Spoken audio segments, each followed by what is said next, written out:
Boa noite, com imensa satisfação estamos aqui iniciando mais um estudo do livro Energia dos Chakras.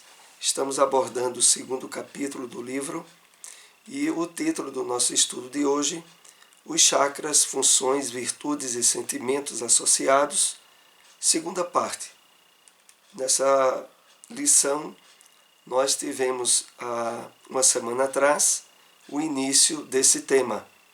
Aqueles que não tenham tido a oportunidade de assistir, remetemos para procurarem no nosso canal no YouTube. Todos os estudos estão lá e sempre é possível assistir uma parte, assistir outra, porque fica permanente os estudos no nosso canal no YouTube. Então vamos para a introdução do nosso estudo, que é sempre um comentário de uma mensagem do Espírito Emmanuel. Extraída do livro Cartas Universais e Apocalipse, o Evangelho comentado por Emmanuel, a passagem do Evangelho de Judas, capítulo 1, versículo 3. O cristianismo é campo imenso de vida espiritual. Aqui o trabalhador é chamado para a sublime renovação. Estamos constrangidos a batalhar até o definitivo triunfo sobre nós mesmos, pela posse da vida imortal. Vamos fazer aqui algumas considerações para extrair desse trecho da mensagem de Emmanuel algumas orientações, inclusive, para servirem de introdução ao nosso estudo. Emmanuel aqui nos chama a uma reflexão muito importante. Quando ele inicia esse texto dizendo: o cristianismo é campo imenso de vida espiritual, ele está nos convidando a refletir sobre a nossa experiência atual, mesmo como espíritos encarnados, como participantes da grande realidade da vida maior, que é a vida espiritual. Quer estejamos no corpo, quer estejamos fora do corpo como espíritos desencarnados, todos nós somos coparticipantes de uma realidade maior. A vida espiritual, o trabalho que nós somos chamados, como Emmanuel aqui lembra, aqui o trabalhador é chamado para a sublime renovação, ela se dá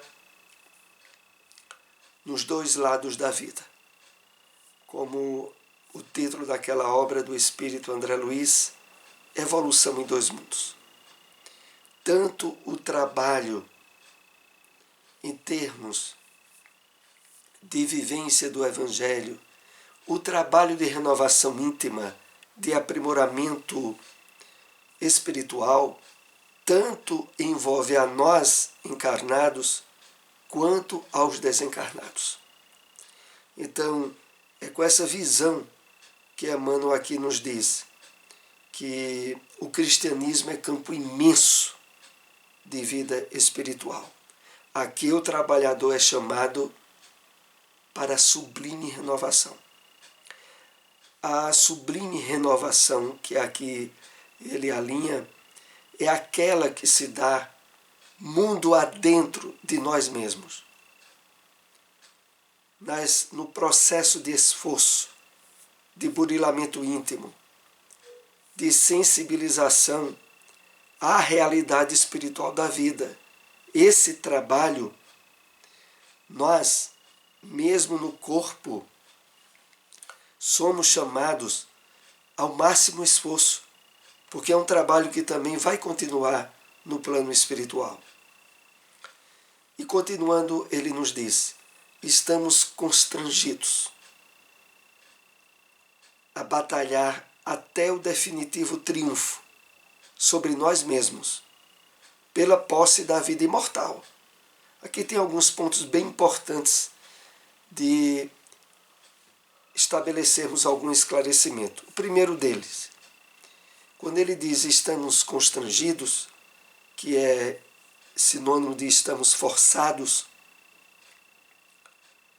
compulsoriamente a batalhar até o definitivo triunfo sobre nós mesmos. Triunfo sobre nós mesmos, isso? Sobre as ilusões do materialismo, do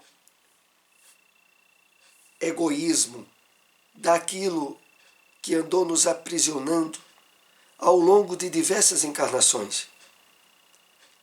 Esse trabalho de espiritualização que aqui nós somos chamados a realizar é que vai nos dar o sucesso, o triunfo sobre nós mesmos. E o mais interessante de tudo é quando ele coloca pela posse da vida imortal. Alguns aqui poderiam dizer, mas todos nós somos espíritos imortais? Independente de trabalho a ser realizado, de esforço, de batalha íntima a que venhamos nos empenhar? Não, não é assim. Quando Emmanuel aqui se refere a pela posse da vida imortal, ele se dirige à nossa consciência. A consciência desperta para a realidade da vida imortal. Ela só se estabelece na medida em que fazemos todo esse trabalho de reforma íntima, de sensibilidade ao Evangelho do Cristo, de superação das armadilhas do ego, das ilusões da vida material e da sensibilização nossa nesse trabalho de reforma íntima ao trabalho associado de parceria com os espíritos do bem. Então, fechando aqui um pouco esses esclarecimentos, nós estamos nesse campo imenso de vida espiritual. Quer durante a encarnação, quer durante a desencarnação do plano espiritual. Em qualquer plano de realidade, nós somos chamados a trabalhar ao despertamento da nossa realidade de espíritos imortais. E nisso, a doutrina espírita nos oferece os melhores instrumentos para a nossa vitória. Vamos, assim, para o nosso estudo de hoje, os chakras, funções, virtudes e sentimentos associados. Como rápida introdução, eu quero lembrar que nas 2 últimas aulas nós andamos estudando os chakras. Primeiro, o chakra básico, né, que é associado ao sentimento ou à virtude da segurança. Depois estudamos o segundo chakra, chamado umbilical, que é o chakra associado ao prazer. Hoje nós iremos fazer os comentários a respeito do terceiro chakra, que é o chakra do plexo solar, que está associado ao poder. E aqui é importante relembrarmos as razões principais da importância desse estudo. Primeiro, porque vai nos habilitando a conceituar de forma mais precisa as repercussões da nossa vida moral, do que nós pensamos, do que nós sentimos e as induções disso sobre os nossos campos de força, sobre os chakras. Lembramos, inclusive já havíamos citado aqui, para estímulo de leitura, 2 obras de André Luiz, dentre outras, que abordam a questão do chakra e a importância desse conhecimento.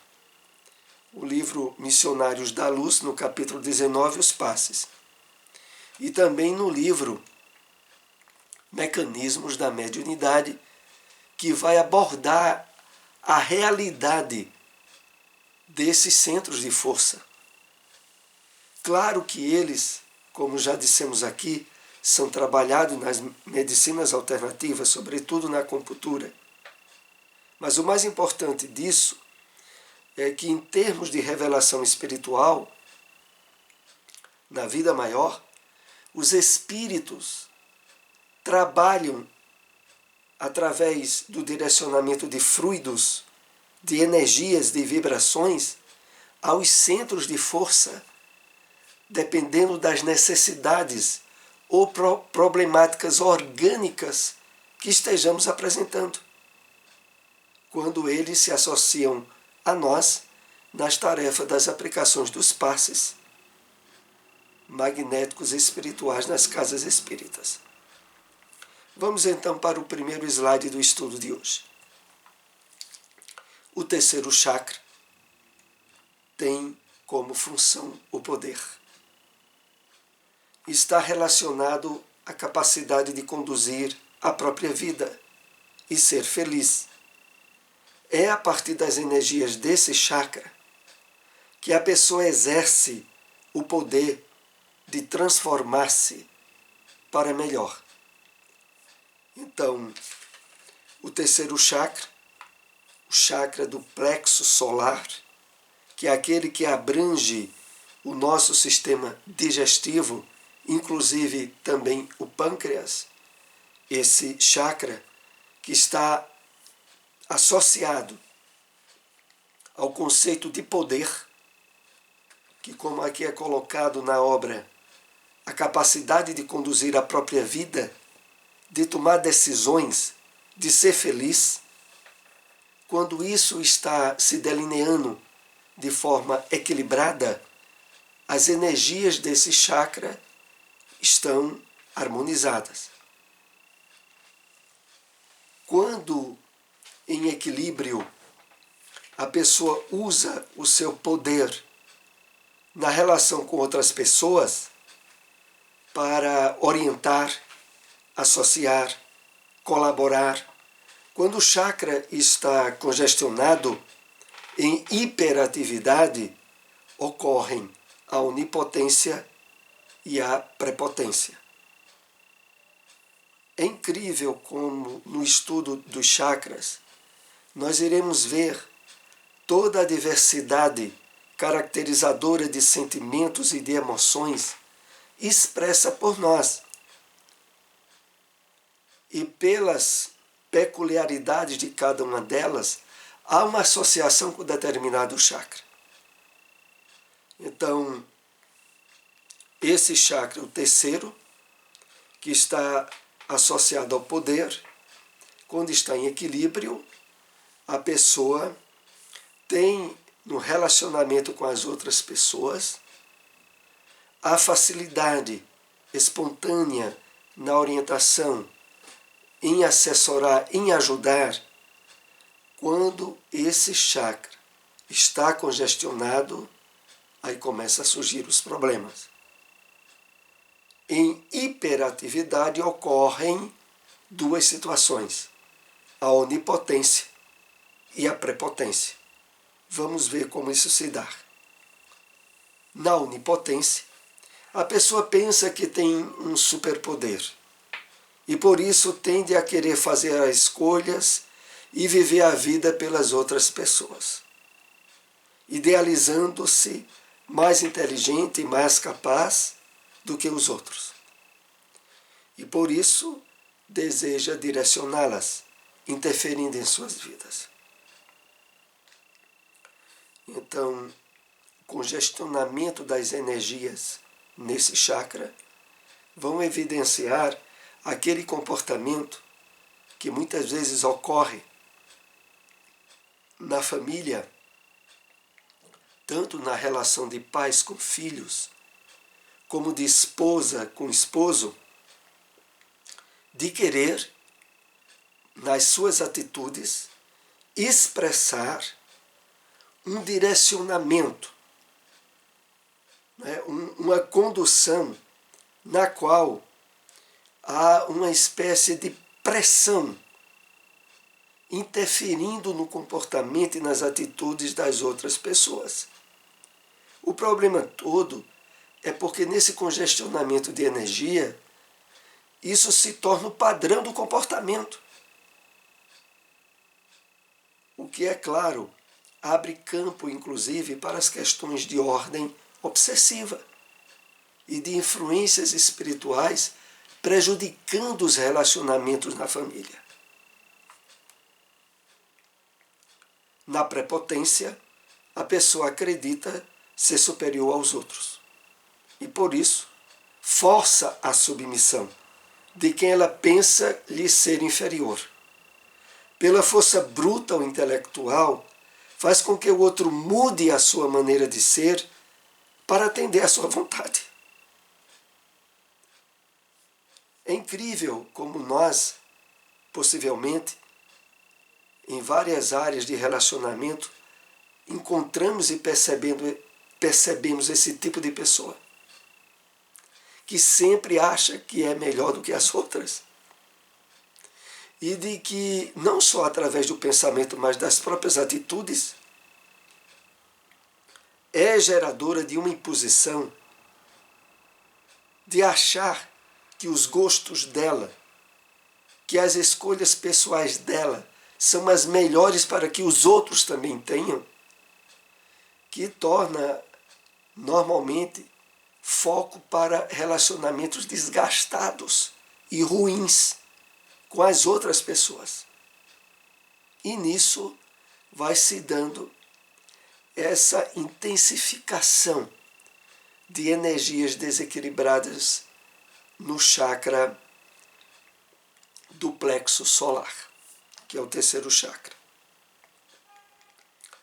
Quando as energias no terceiro chakra estão inibidas, estão diminuídas, ocorre a hipoatividade, que gera impotência.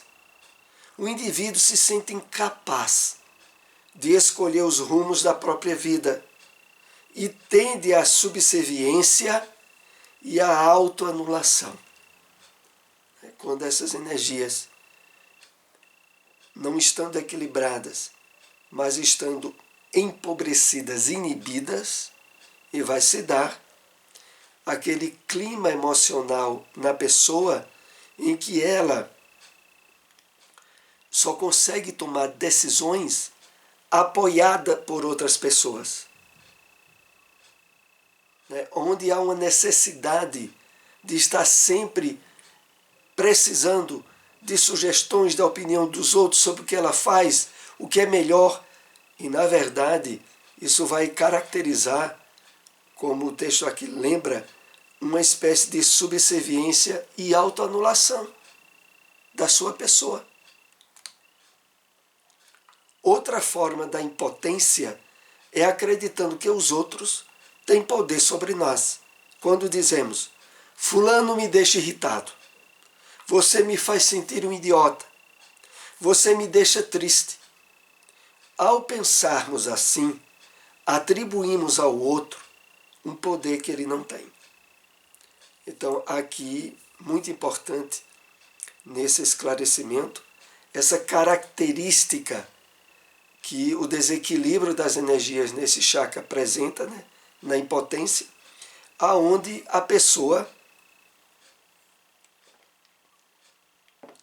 tem, em termos de atitudes e de justificativas, para a falta de segurança emocional dela, em atribuir a responsabilidade aos outros. Então ela está irritada porque os outros a fazem ficar irritada. Ela se entristece e percebe que a razão da tristeza dela é o resultado imposto pelo outro. Isso revela ou caracteriza uma falta de energia nesse chakra. O outro pode estimular com sua atitude, crenças, sentimentos negativos, mas atribuir poder ao outro sobre o que pensamos e sentimos é abandonar o controle de nós mesmos. Então, é injustificável em termos de equilíbrio emocional atribuir aos outros a responsabilidade pela falta de harmonia no que a gente pensa ou sente. Como aqui é colocado, é como se estivéssemos dando a outra pessoa um poder sobre nós, que na verdade elas não têm. A pessoa deveria dizer: eu me sinto irritado com a atitude de fulano. Eu me sinto triste quando você tem essa atitude. Com estes pensamentos, a pessoa assume o poder de decidir o que vai ou não sentir. Então, aqui é sugerido a nós que observemos o tipo de linguagem que podemos expressar nessas situações. O ideal é que quando nos percebermos com as nossas energias, com as nossas emoções em desequilíbrio, e haver, ligado a isso, a presença ou a influência de alguém, ter a percepção de que aquele estado de tristeza ou de emoção em desequilíbrio não é causada pela outra pessoa, é causada pela minha reação ao que ela faz. E isso, de certo modo, vai me ajudando a ser mais responsável pelo que eu sinto, sem estar atribuindo essa responsabilidade ao outro. Quando se pensa, eu me sinto triste, quando você tem essa atitude, há uma abertura de caminho para a autoconscientização do que está havendo conosco. Por que é que eu permito que isso aconteça? Isso não está sendo imposto pela outra pessoa. E por que é que eu me permito ficar triste com a atitude dela? A consequência dessa reflexão sempre será: eu me permito porque estou consentindo a ela um poder que na verdade ela não tem, e para o qual é necessário eu me reajustar perante a situação. A onipotência, tão comumente ligada ao desequilíbrio desse chakra, acontece devido ao sentimento egóico, gerador do desequilíbrio, que é a insatisfação da nossa condição de criatura, fazendo com que o ser criado deseje a condição do absoluto. Vamos analisar esse parágrafo, que ele é bem interessante nesse estudo.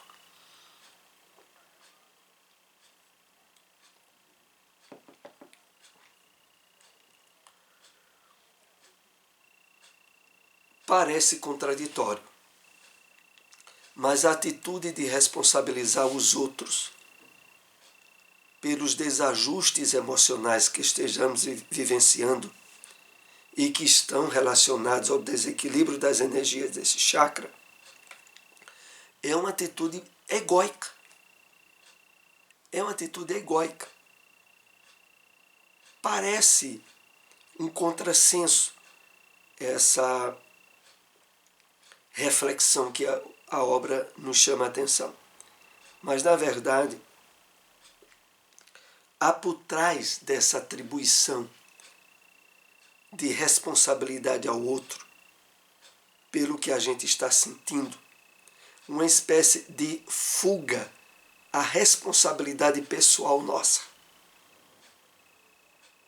E nessa fuga, nós estamos procurando sutilmente não ter o peso da responsabilidade pelo que a gente está sentindo. Isso é uma atitude egóica. Então a pessoa diz para ela mesma: eu estou me sentindo muito triste porque fulano me tratou assim. E nessa forma de expressar esse sentimento, eu estou indiretamente jogando toda a responsabilidade pelo que eu sinto no outro. Então, assumir a responsabilidade é uma atitude de auto-amor, de respeito a si mesmo e de busca de equilibrar as energias nesse chakra.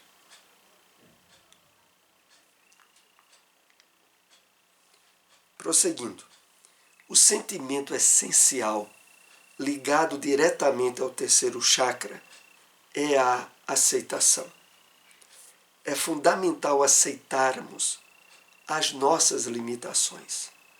O fato de sermos aprendizes da vida, seres criados para a perfeição relativa, pois somente Deus é o absoluto. Tão interessante a forma pela qual nos é proposto nesse trabalho de entendimento e de busca de equilíbrio desse chakra é que é necessário estarmos abertos sempre ao sentimento de aprendiz perante a vida, de seres perfectíveis, que estão em busca da perfeição relativa, mas que nessa caminhada, muitas vezes, temos reveses ou desequilíbrios, que na medida em que percebermos isso como resultado da nossa necessidade de aprendizagem, como aqui é colocado, de sentimento de aprendiz da vida, nós estaremos, quando assim agimos, propensos ao aprendizado mais rápido e ao estabelecimento de conquistas, de virtudes, de uma forma mais eficaz.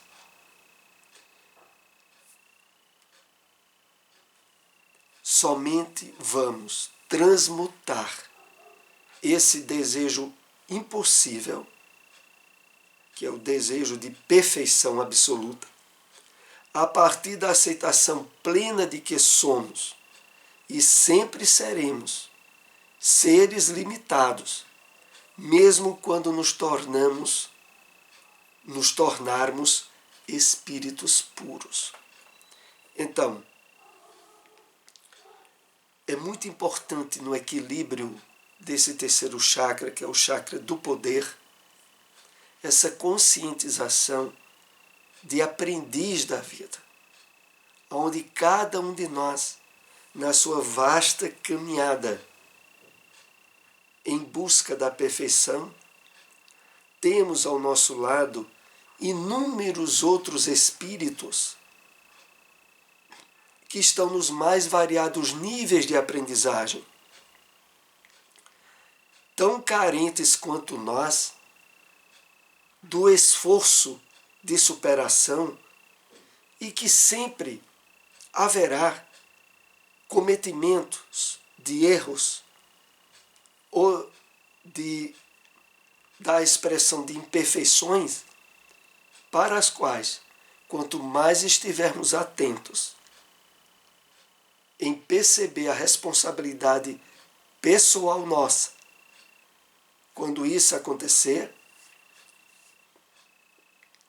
é a medida mais preventiva, tanto para o excesso, para evitar o excesso, o congestionamento de energia nesse chakra, quanto também para não cairmos na impotência, na fraqueza de energias do chakra do plexo solar.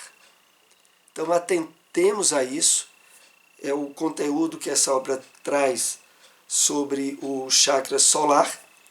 Nós estamos então aqui encerrando o estudo da aula de hoje Lembrando que no nosso próximo encontro estaremos abordando o quarto chakra, que é o cardíaco, que é o chakra associado ao amor. Pedimos àqueles que tenham nos acompanhado, se possível, compartilhar essas informações. Até o próximo estudo. Uma boa noite para todos.